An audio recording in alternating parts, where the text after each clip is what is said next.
Lalabog sa gitna, ma'am. Dito tayo. Dito yan? T-shirt lang po kasi copy and Free shot and the copy is optional po. Oo. Pagka mag-ano ka na. Tayo sarap po kayo sa akin.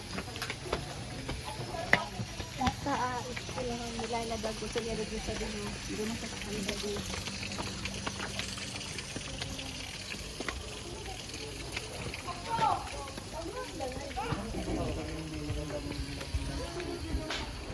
Dito po tayo, ma'am, sir.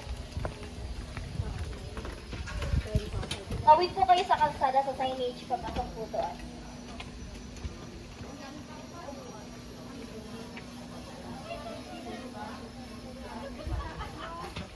Sa dagat, pwede sa dagat.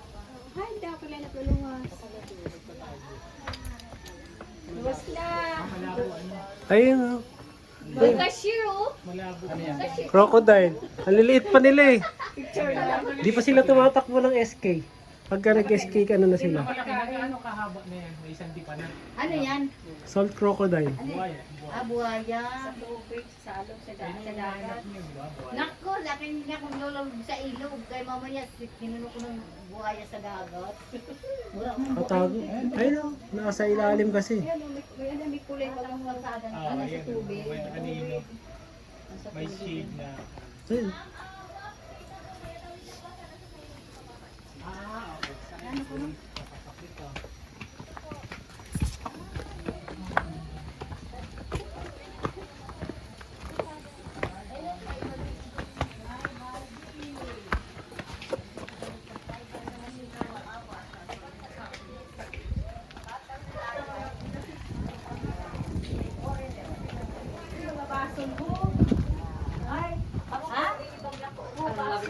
bason. Parang na yan, paghahangin na yan. Ay, mga higad. Yan no, pag ano na siya, magiging butterfly na yan. Higad.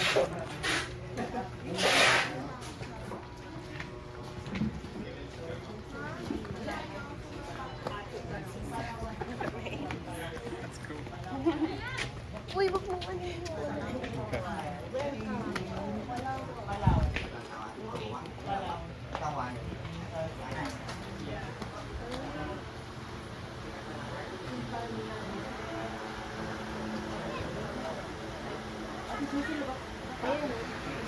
So, yung pakaakit lang po. Kasi po tayo sa mga. Okay, have a seat sa mga bagong dating. Okay po ba tayo sa Tagalog? Yes. Yes. Sir po ba Tagalog siya? Tagalog ka, sir? Yes. Sige po, have a seat. Okay, so welcome po sa second part na inyong tour Tribal Village. Ma'am, sir, meron po tayong 10 to 15 minutes cultural sharing with them.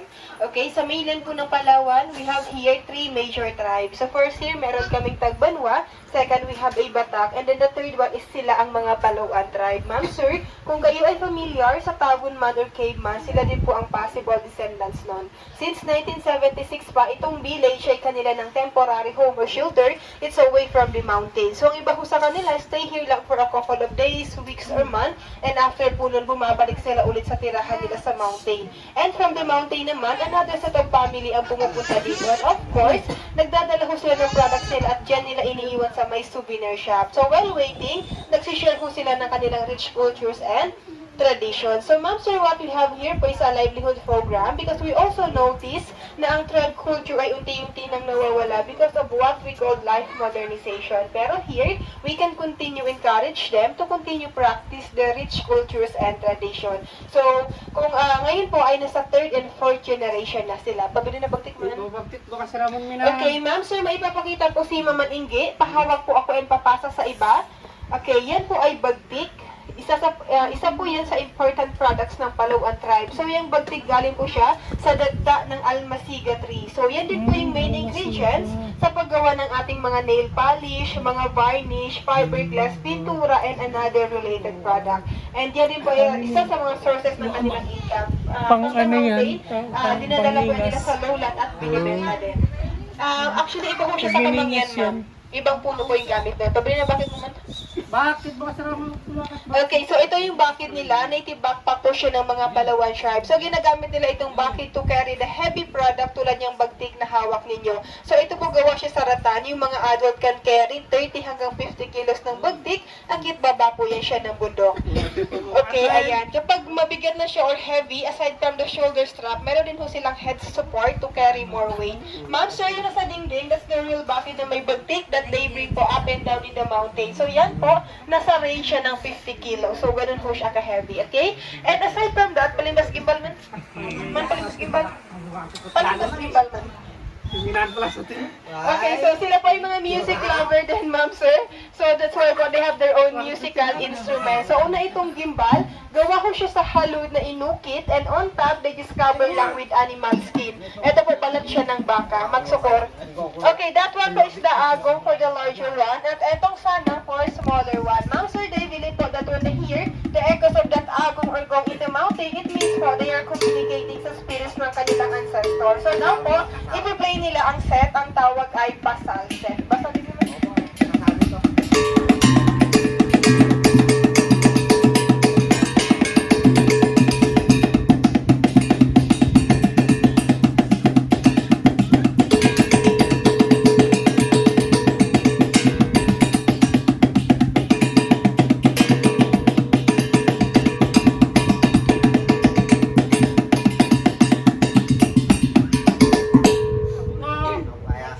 Okay, so that is the basal set. Ma'am, sir, dito pa hindi sila sumasayaw. Kaya, makasalo, Pwede na, ano, put your feet.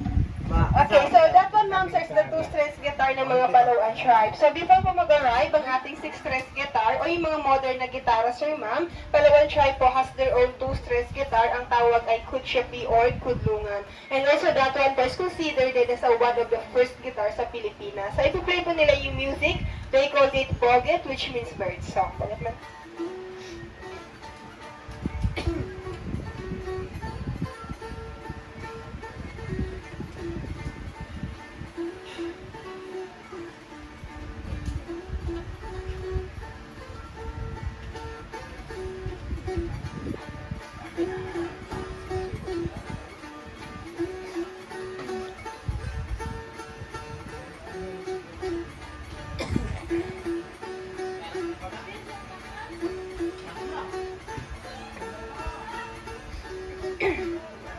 Magsukur. Magsukur kasi. Okay, so that is the boget or the bird song. Kalimitan ho sa kanta nila, more on ho siya sa nature. Pag palimbasarding.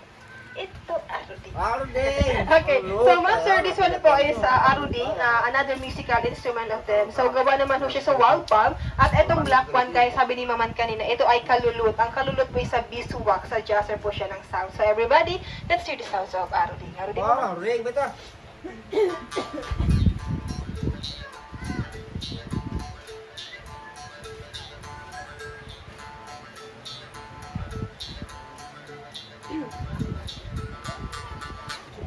Magsugur. Okay, sila po yung mga hunter-gatherers din. So, that's why po they have their own, this spear. So, this one po is called ligid. This one is the ligid at ito po yung surayang. So, yung gamit ng surayang for trapping the target at itong ligid naman, ginagamit po siya for follow-up kills if ever ang target ay mag-attempt na tumakbo. And back in the mountain, kapag nag-hunt po sila ng bird and squirrel, may ginagamit din po sila pantawag. And they called it tampios. Pabili na natin. Tampios! Harap. Ito. Yo. Pino! Okay, so that is that tampios. So now, pag the target is visible, that's the time they prepare the blow dart or the blow gun. Ma'am, so ang Palawan tribe po, they don't use bow and arrow. Okay, everybody, looking sa target na the drawing po. Wow! Galing. Ano ba? Layo. Wow!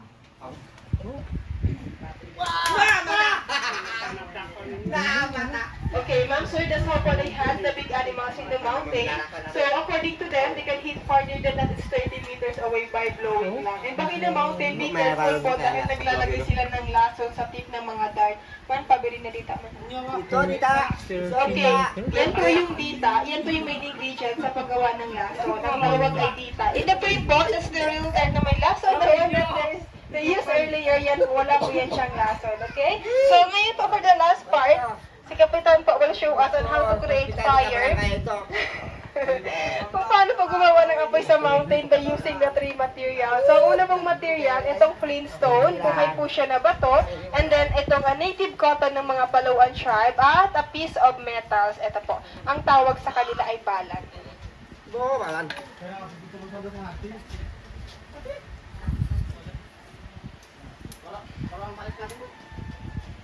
Okay, meron pong spark kanina, ma'am, sir. Atin. Okay. Atin! Apoy kay. Tiro. You see the spark earlier, ma'am, sir, yung purpose ng cotton para mag-catch ng spark, and when the smoke is visible, this is the time naman po na ilalagay nila sa dry leaves and blow it harder lang po yan until the fire will come out. Yan po yung fastest way ng tribe kung paano gumawa ng apoy in the mountain.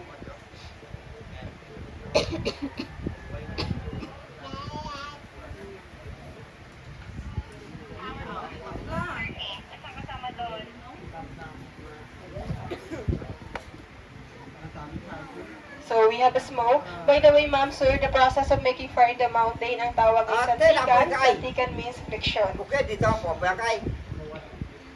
Ito salong. Yan. Ubat. Sakit tulong. Sakit batong ito. Pag sinukat. Okay, yan po yung ilaw nila sa mountain. Ang tawag ay salong. So, kaya po nang sabi ni Maman kanina, earlier, ang sabi niya, yan po yung ilaw nila, and at the same time, yung usok niyan, gamot po siya sa sakit ng ulo at saka sakit ng siyang. Salong. Bulikon. Okay, so iikot po siya, ma'am, sir, and try to smell the smoke. And also, the bili po ng usok niyan can drive ng mga bad spirits and then ng mga bad lucks din. So, amoy niyo po yung usok, ma'am, sir. Kung kayo po ay familiar sa incense or incense, yun po yung amoy niya. Kamang yan. Yes. Yung laman po ng torch na yan, dagta po siya ng puno, pero hindi po siya almasiga. Yan po ay puno siya ng pili. Pili nga. Pili. Pili. Panglingas yun.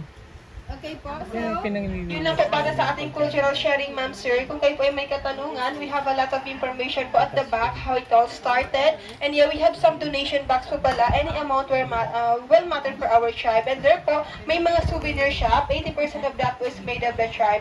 And back in the garden, kung kayo naman po ay coffee lover, meron po kami Civet Coffee, the best coffee in town. So you can also try and purchase. Yung mga photographer po namin, sila ay mga full-blooded Palawan din. Parte po Yes, sige po po. Sir. Ah, dako. Ilan po kayo, sir? Ilan po kayo, sir? Ano mo ang tapat ko? Sige. Nato naman. Dito tayo. Ano po namin? Kaya ba?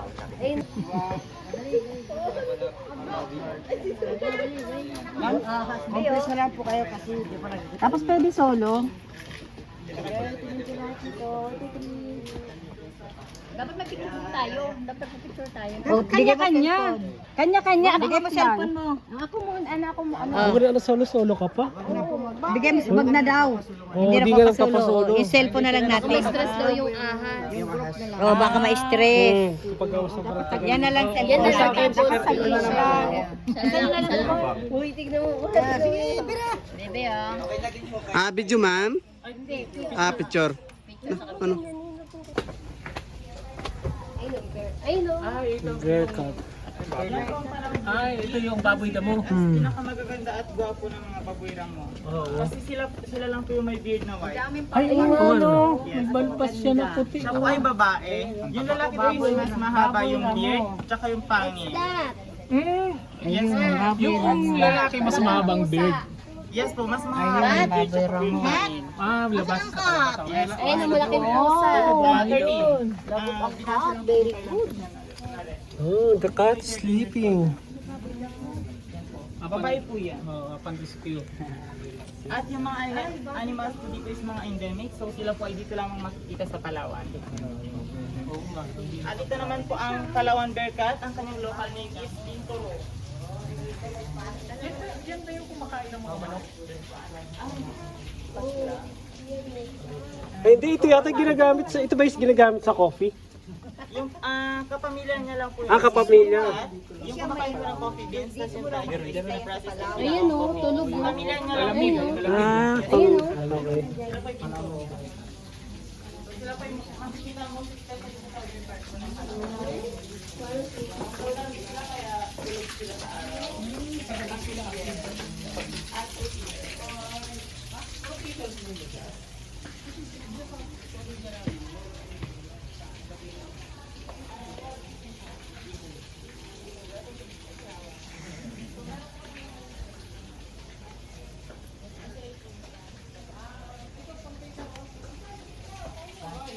Ah,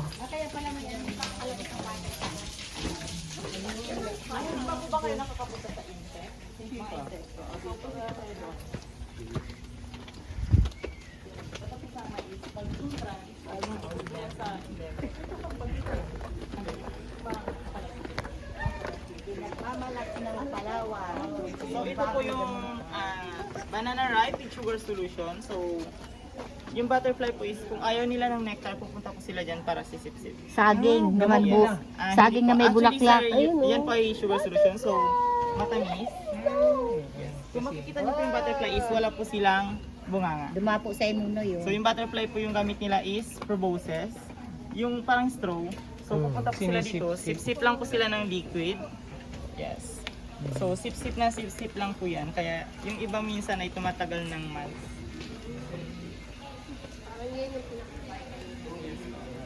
So dito po sa loob yung insect. Meron po kaming guppy fish. Pwede niyo pong ilubog yung kamay niyo. ayun, cute to.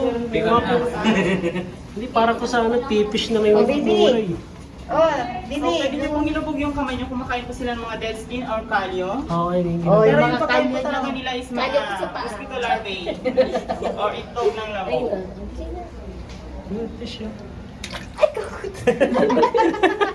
Huli mo? Ayan o. Tingnan mo, si Papa o. Oh, yung mga ano yun. Nakagat yung kamay Wala na kamay luno. Maganda rito, ilubog pa. Maraming Kalyo. Sa Ocean Park, O meron yan, yun. huli mo, dali, huli mo, isda o. O yan, huliin mo. O, huli. Huli.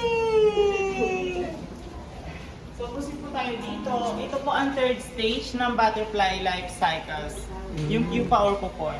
So may nakita po kayo doon na breeder. Yun po ay caterpillar. Oh, Yes. Una is egg, first stage. So yung mga butterfly is maaarte po sila. Buhay na yan. Yes, mga buhay po sila. Yung butterfly is mangingitlog Di ba sa... nagiging higad Buhay yan? pa yan. Hindi po sila yung mga higad. Hindi yung yes. higad. Yung higad is makakati. So dapat sa kanila is Yan yung pinapatay. mga itlog Kaya nga. ng butterfly. Charot. So, yung mga higad po is wala dito. Sila po yung mga butterfly. Yung mga higad sila po is mga moth. Yung Yung palaw. kasi po, parang ganun. So, Nag-metamorphose pupa. yes. Sila po is yung mga dark color. Yan po is, ibig sabihin, mag-hatch na bukas or sa makalawa. Magiging ano na sila? Yes, maging butterfly. na. Yes. Then yung mga babae, pag nag-hatch na po yan, paglipad po nila, landi agad. So, hanap agad ng lalaki din, makikipag-mate. Ano to buhay mga Yes ito? po, lahat po sila buhay. Paano nyo napunta ito dito? Yan po ang tanong ng marami. So, caterpillar, hintayin pong maging pupa. Iko-collect po ng breeder, then dadalhin po dito sa amin. Kaming tour guide na lang po ang magdidikit dyan. Kunting rugby lang po yan para hindi maapektuhan yung pupa. Oh, para buhay pa rin siya. Hindi po talaga sila nakadikit din ng ganyan. So, mag-hatch lang po sila every morning. Hindi po sila mag-hatch ng afternoon or hapon, tanghali. Dahil may Tuwing possibility umaga. na ma-deform po yung pakpak po nila. Yes, umaga lang po. So, pag nag-hatch po sila, 1 or 2 oras bago po sila makakalipad. Bakit may mga malalaki? Yes. Yan po ang Palawan Yellow Birdwing. Makikita lang po yan sa Palawan. Sa Ang Palawan kanyang lang. butterfly is wala dito sa garden. Nasa tribal po yun kanina. Mas malalaki talaga siya yes po. pagka lumaki. Ay, talaga. kanya. Ang galing ano? Ang galing. Tapos, ito naman po yung mga lace wing. Yung mga ganito. Yan. Pag simula pa lang, parang orange or gold. Then, pag mag-hatch na is parang dark color. Kardak na. Then, ito naman po yung Sylvia. Yung Sylvia or blue po is ito. So, 2 to 3 weeks lang po ang kanilang buhay. Sometimes sa several months naman po. Yes po. Kaya yung mga... Kaya yung, yes po, yung lifespan. Kaya yung mga babae is paglipad, mate agad. And here we have the Malay Giant Scorpion. Buhay po yan? Yes. So, Mayroon tayong local scorpion? Malay Giant Scorpion is a living evidence na ang Palawan is once connected to Borneo through land bridge. Yes po. So kung titingnan po sila is dangerous pero hindi po sila aggressive. Pero poisonous pa rin siya. Yung po ang tanong is, hindi po sila nakakamatay or nakakalason na uri ng scorpion. Yung nakakamatay or nakakalason is makikita sa disyerto lamang. Sa disyerto. Yes. Dahil po doon kailangan po nila mag-survive, kailangan nila ng pagkain. So unlike po dito sila ay kaya nila mag-produce sa isang araw. Yung mga ganitong scorpion. Natakot. So sila po ay may venom. Pero very less lang po. Scorpion, Katulad ng bubuyo. Ganun lang. Yes, yung sting niya po. Yes, mga maga or mamumula. Pero pwede pong matrigger sa may mga allergies. Yeah. So yan ay mga buntis. Yun naman po yung mga Bakit adult. magkaiba sila ng ano? Yung isa, ibang itsura. Lalaki babae yan. Lahat po ba yun? Ito yung mga lalaki. Yun po sa mga adult, pwede pong hawakan. Marami pa niya dito sa Palawan. Yes po, marami pong ganyan. At may ganitong species din po sa Borneo. Saan ba dalawa dito sa Palawan meron din? Anywhere po dito sa Palawan. Dito, sa Bicol, Noy. Gamot sa Liyo. Yes, Bicol is part of Mindanao. Nakita mo sa Sa Bicol. Region. Ulog dyan. Naninipaw, ikaw pa sa Liyo. Sabi po nila is mas madaya po yung mga Yang uod. Ah, ito. Oh. Parang din sa mantis. Bicol. Oh. stick and insect po sila. Sila po ay nabubuhay lamang sa healthy environment. May green pa yan. May mga sa dito talaga sa mga pili. Pili. Puro ng pili.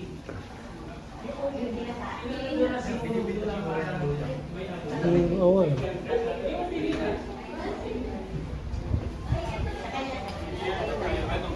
Bakit? Bakit? Souvenir. Ah.